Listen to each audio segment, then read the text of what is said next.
Right now, my company, Velney Development, our website is ranked #1 for Massachusetts for land, #1 for Boston, #1 for Somerville for land. So that has been key in just tracking that. I want to say we got a lead yesterday. We're negotiating right now with the seller, and it's not even an area that I live in. It's about 2 hours away, Springfield, Massachusetts. Just because of that, that said, okay, this is where I need to spend my time. It's kind of like, Trevor's always talking about like an energy audit or just looking at what is actually giving you more of a return and then start doing more of that.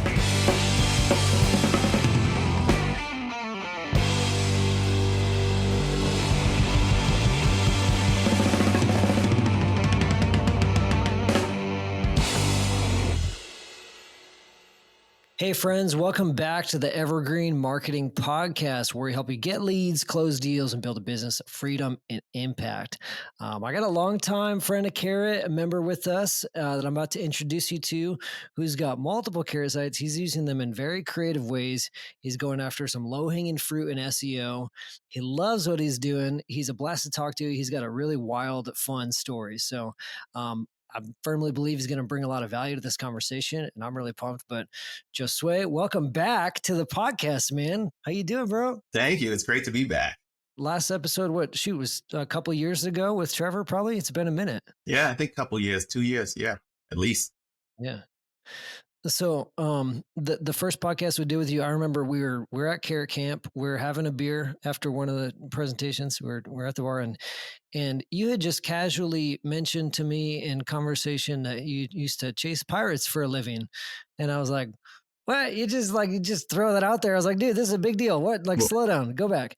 And I remember I was like, dude, you gotta like run with this. You gotta get some press with this. You gotta start doing some podcasts. And anyways, I don't want to spoil your story, but like you've been doing some podcasts since then. You've been getting some backlinks with that. That's been working out for you. Yeah.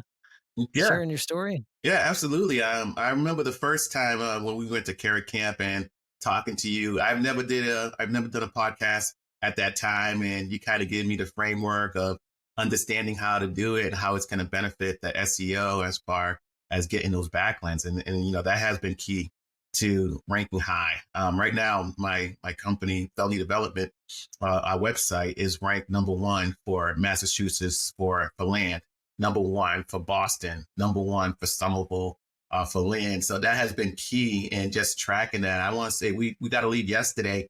We're negotiating right now with the seller, and it's not even an area that I live in. It's about 2 hours away, Springfield, Massachusetts. I used to own some land there. I don't own properties there. I don't own any more over there. So I'm pretty much going to do like a joint venture with another investor in that area. But one thing I said this year is that we're going to go New England, not only the state, we're targeting Rhode Island, New Hampshire, Connecticut. So we're going to expand this. And I feel like the SEO juice is definitely going down to New England, and we have enough push to get there. That's cool, man. That's cool. Well, let's break it down. I want to break it apart. How are you using Carrot creatively? What you're doing for SEO? What you're doing to rank? And I want to talk about your mindset around SEO, how you think about it and prioritize, because it could be overwhelming to some people. But you've been doing this for a minute, man. You've been Carrot member for years, and you know what not to do. You know what works. You're ranking. So we'll talk about that. Before you do, give me the story of Josue Velney in a nutshell, the pirate chasing Carrot Camp alumni that is Josue. What do people want to know? Yeah, I mean the short story is after high school, I did 5 years in the Marine Corps. Like you said, I was chasing pirates, but I have 3 combat tours. So the first tour was in the Marine Corps. I was a machine gunner. Second tour, I was a team leader. The third tour, I was chasing pirates. After that, came home to the area I grew up in, Somerville, Massachusetts. And I did 12 years and retired as a fire lieutenant. And today I'm a full-time real estate investor and developer. One, thank you for your service. I come from a military family as well. So I really appreciate what you gave there. But yeah, tell me, what was your aim when you got into investing? Were you planning on being a flipper? Did you want to go into development? No, absolutely not. I just wanted a place to live.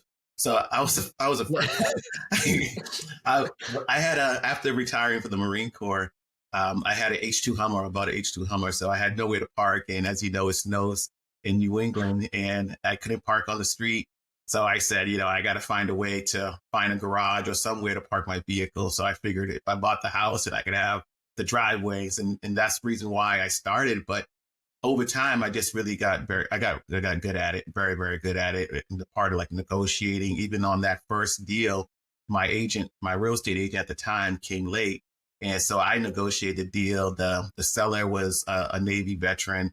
So we already made that rapport. I started saying, hey, what are you trying to do? How do I solve your problem? His goal was to get to Florida. My goal was to get in that driveway, get in that house. So, so we made it work out.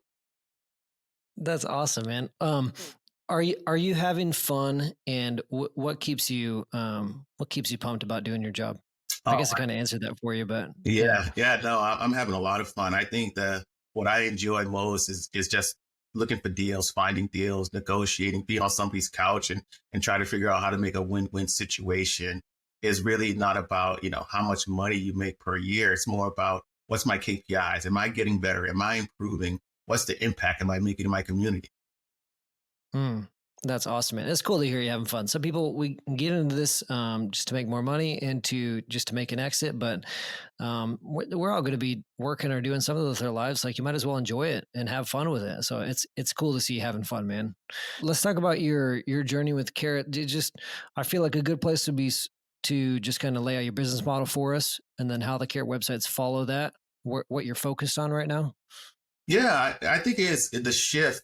Like I used to be what considered like a real estate investor, what Carrot would see considered a real estate investor. The reason why you guys made the websites the way they were, even before they had the brokerage and the agency, and going through Carrot Camp and understanding that I really don't fit in a box. I'm always outside the box. I'm always thinking outside the box. And from there, I had my presentation at Carrot Camp, and I said, I think I'm really more of a developer. This is the position that I want to go into. And then Trevor made some connections, but Trevor actually had a great idea. He says, hey, I'm going to connect you with Sean. Let's see if we can help you make this development website, because he understood I wasn't in that box. So Sean and your team was really what helped me create that development website. And so at the time I had the development website and I had the investment website, but slowly there was just more power going towards the development side. So today I actually don't have any of those investment websites at all. So it was a full transition to the point that I still had 3 websites in my account. Then I said, well, what am I going to do with these other 2? And that's when I created my website. I started transitioning, still working on it now for construction.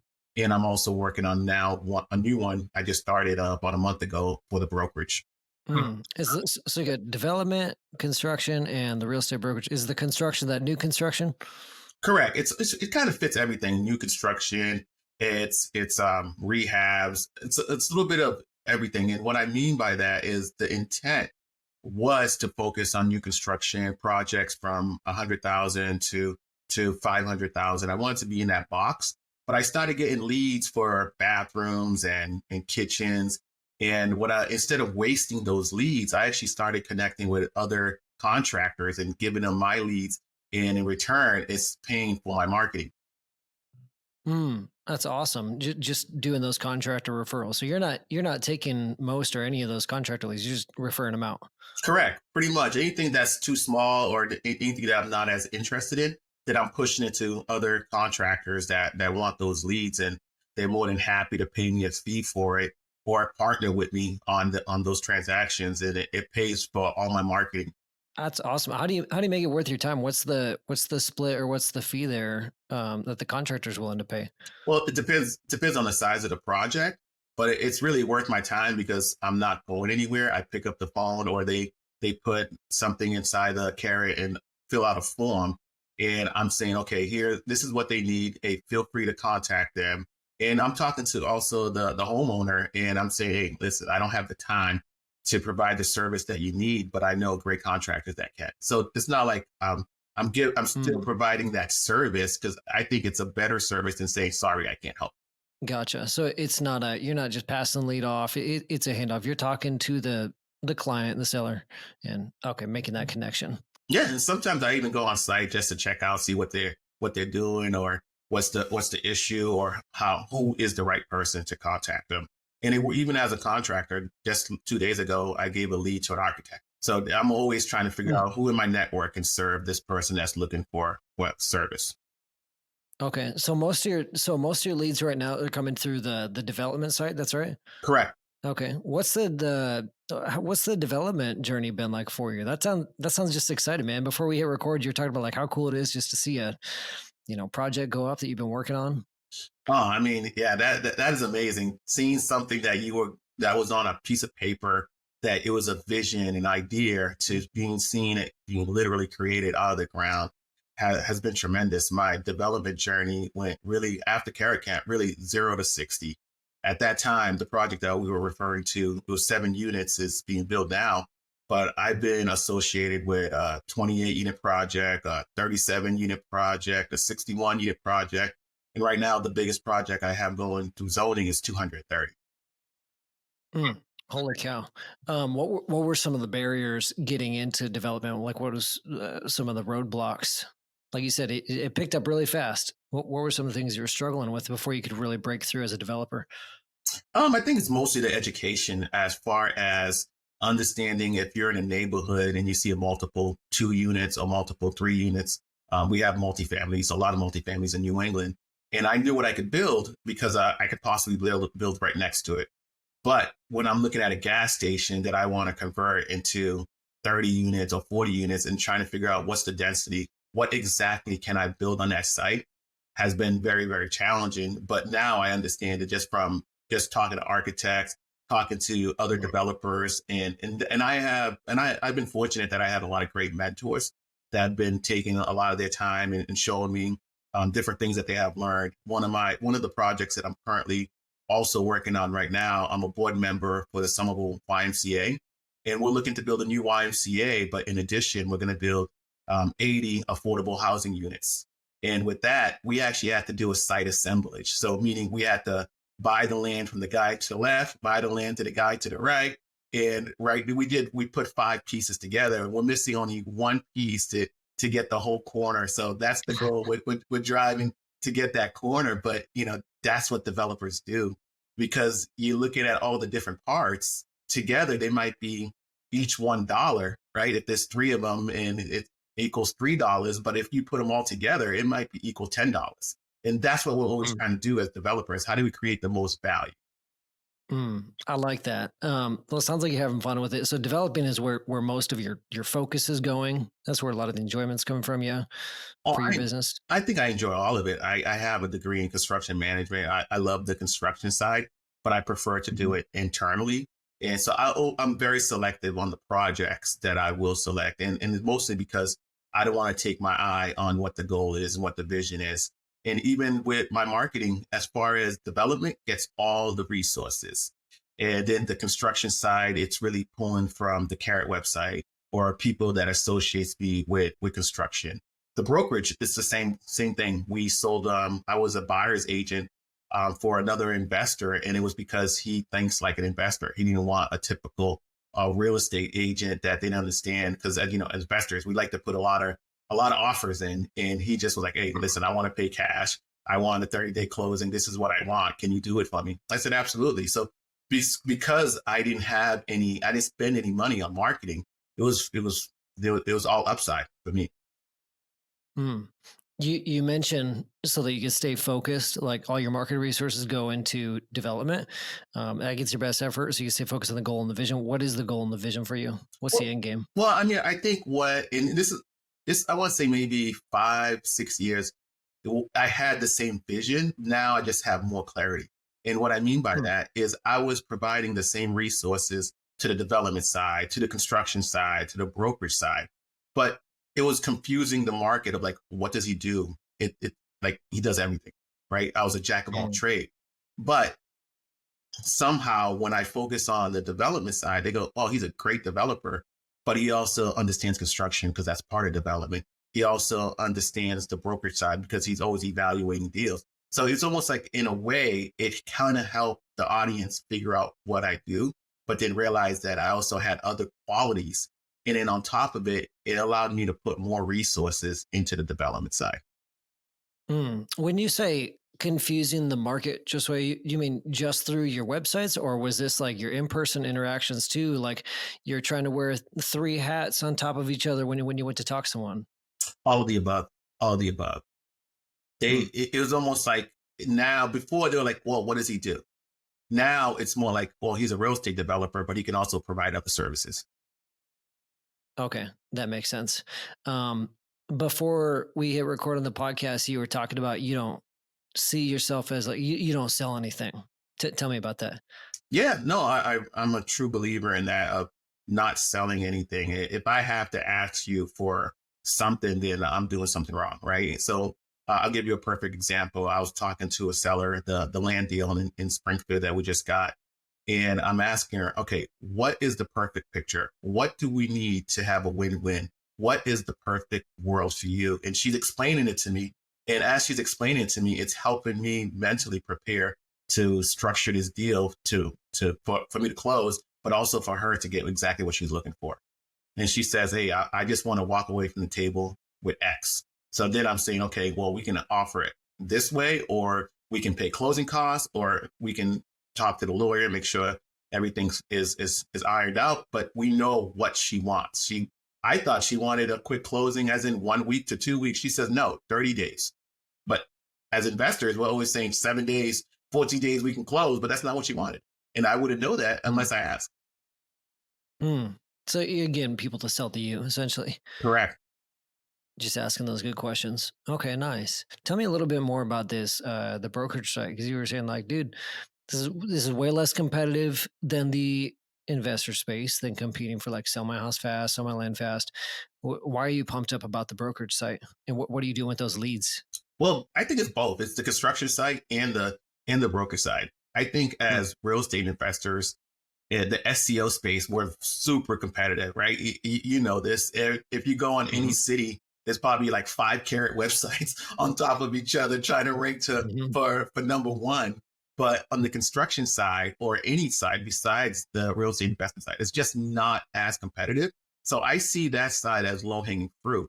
And as long as I can connect a contractor to a homeowner that's looking for service, I think it's just low hanging fruit, as far as that. And as far as the broker side, my property manager, internal property manager, Jennifer, she's looking to get her real estate license, and we are in a high end area, meaning that the rent can be, 2,600 for a 2 bedroom. It can go all the way up to 4,000 for a 2 bedroom.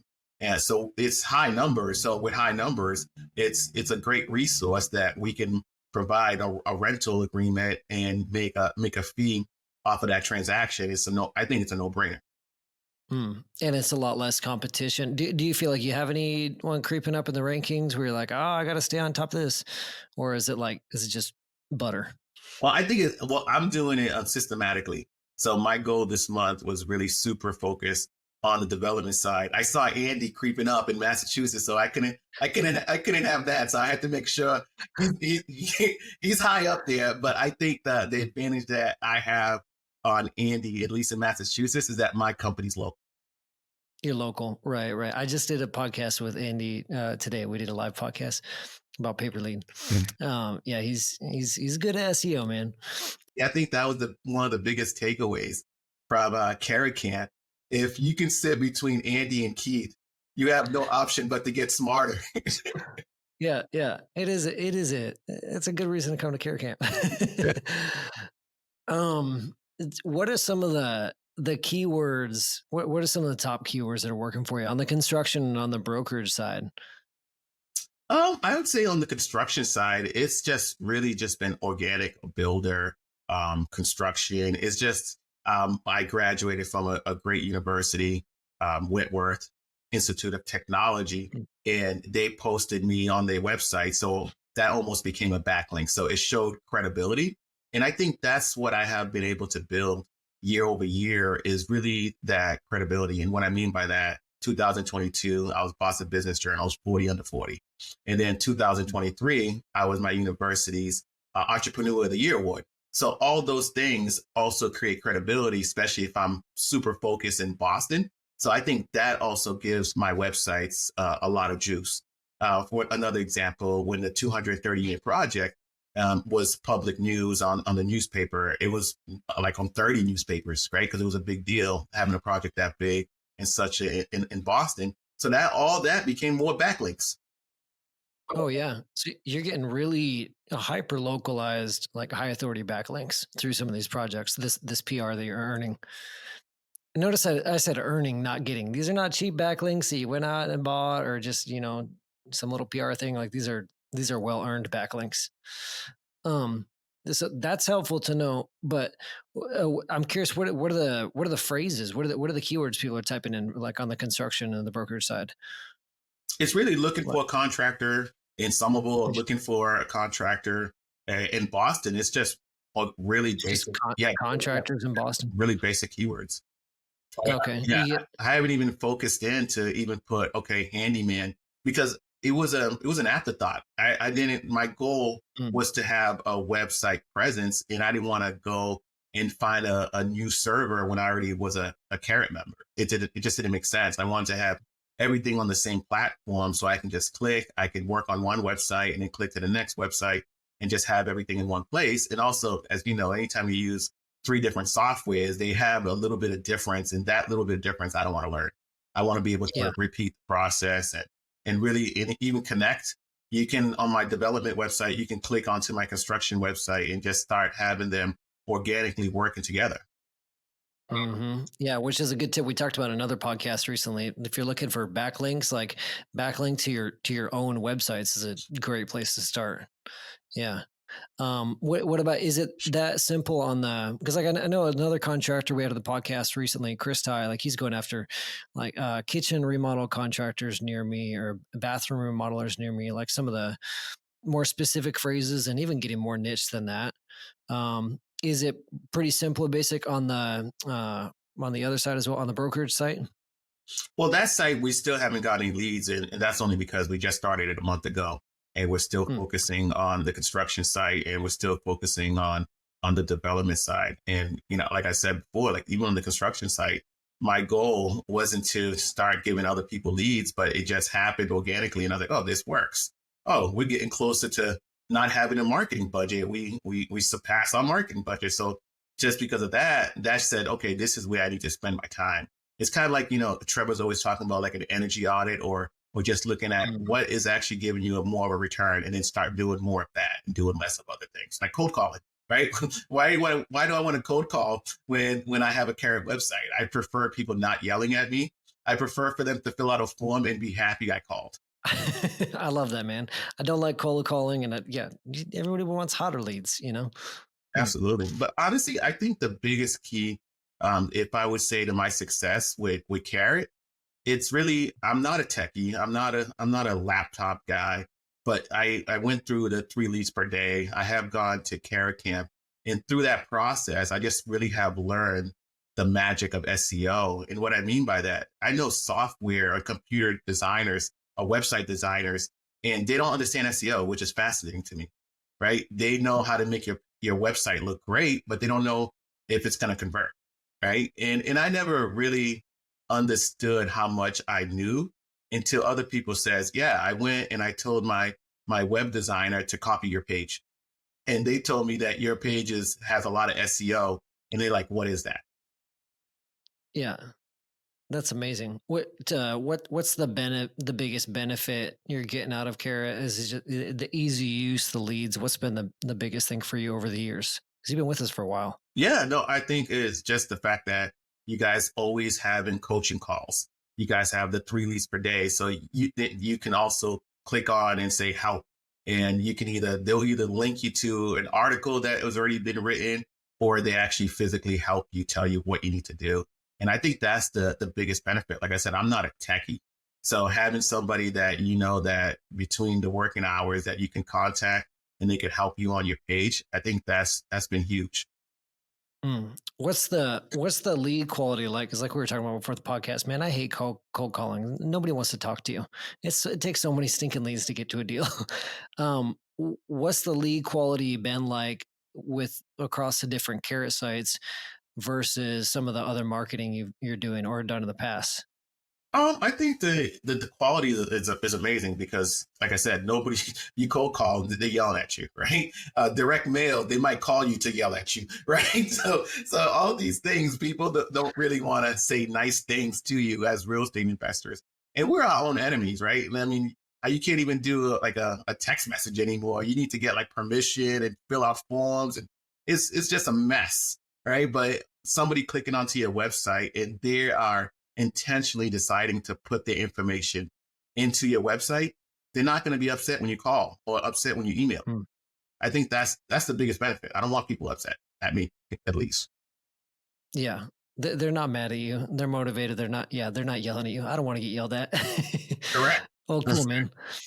Let's get into the weeds for with SEO for a little bit. How how'd you get so good at SEO? Well, number one, you came to Care Camp. You said you sat between Andy and Keith. Shout out to the SEO Meets REI Facebook group. Thanks, Andy and Keith, for adding so much value to our industry. But yeah, what have you done to get so good at SEO? I think it's just the amount of time that I have been with Carrot year over year over year of just trial and error and really improving. I have never gave my websites to somebody else and say, "Hey, you fix this on my website." I have been always the one internally doing it, and daily right now, and we're talking about, I'm even looking at, okay, how do I add one more citation, one per day?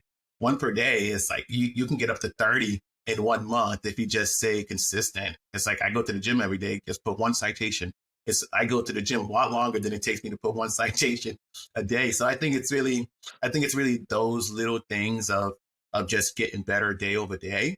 But I also had a mindset shift of understanding that my website is an asset, right? I'm always building it just like I'm building my body when I work out.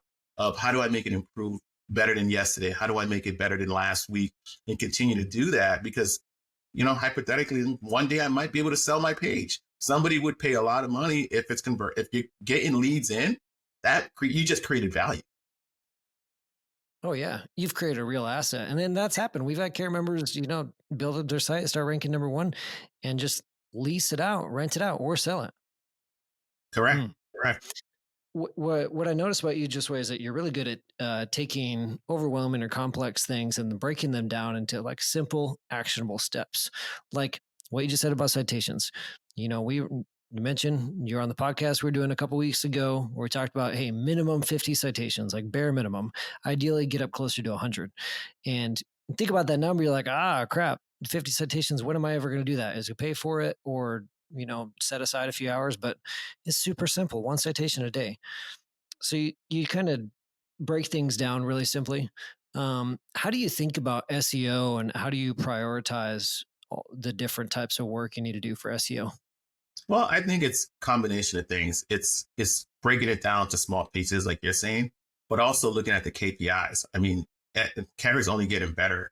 Now we can look up other websites and see how they rank.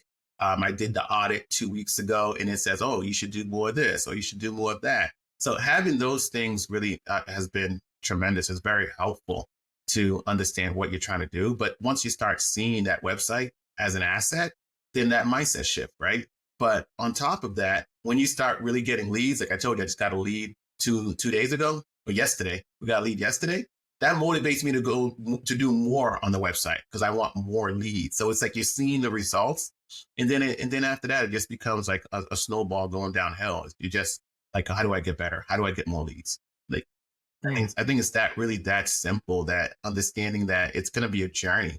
It's not going to be let me rank one. Because if you're doing like black hat SEO, you're eventually they're going to catch on and your page is just gonna nosedive. But if you're doing white hat and you continue to improve it, improve it, improve it, then it's going to become a real asset one day. Yeah, that makes sense, man. I'm glad you see that, that black hat versus white hat argument. Um, are you doing, what are you doing for content for like your blog posts and pages? Are you writing blog posts from scratch? You focus on landing pages? What kind of content are you creating? So I created a landing pages. So like I said, when the development started growing and I already had a land page, so I shut down the land page and then moved all the content with Carrot's help, but understanding how to do it, move all the content to the development page. And then after that, I went to the investment, sell my house fast pages. and I started moving that content into the development page. I think I have like 83 pages at this point, targeting different things. As far as like blogs, I'm gonna start changing. I deleted all my blogs. And the reason why I deleted all the blogs is because I was doing it incorrectly. And what I was doing is I would just say, okay, I wouldn't change any content, and I would just post one per week. But then your page is not going to index, and you're wondering why it's not indexing. It's because it's just bad content. It's just the same content that they already have. So delete it all. And now my plan is to actually create my own content from scratch, and then stop posting them on my blogs. And the reason why I think it's just going to start driving, and it's going to show Google. If you make Google happy, you get leads, right? It's going to show Google that I'm a real person. I'm being intentional about the content that I'm trying to solve, right? As a marketer, the question I always ask myself, because it doesn't matter what channel you're in, we're all pretty much basic marketing. Every company needs marketing, right? And it's like, how do I solve the other person's problem? How do I put myself in their shoes? So even though I will say I'm not a techie, I don't understand websites, so now I do. But the biggest thing that I can do is really, I have ability to look at the other person's position and put myself in their position. Okay, how do I solve that position? And then write content for that. Position meaning the person outranking you, or are you talking about the seller? The seller, the seller. The seller, right. Okay. Yeah. So like the automated content packs you're mentioning, you're right. I think we've had those for so long, and it's probably on us, but there was that misconception of like, oh, I could just put these up and I can rank, but that wasn't our intention. It was like, no, you need to personalize this content, edit it, make it your own, and then put it on your blog, not just copy paste, not just deploy it. But yeah, we've always known that the ideal is to create your own content. From scratch. We provide these tools for the people that don't have the time or aren't willing to put in the time to make it easier, to give you a starting point, do some of the research, outline it for you, and then personalize it. But that's cool that you're making it from scratch. Like Google wants to see super helpful content. They want to see a video and a blog post. You want to see you break it all down in an easy to digest way. But you said, what did you say? You said Google. I can't remember what you just said about Google, but the way I like to say it is like Google rewards like the most helpful content in the easiest to digest way possible. I said, if you make Google happy, you'll get leads. This is true. If you make Google happy, you get leads. Yeah. Cool, man. Yeah, but I think it's one of those things, like, like I said, you take one step at a time. I think last month was the first time I added an actual video onto my webpage, right? And you guys have been talking about this for so long, like, hey, add a video and show what you're doing.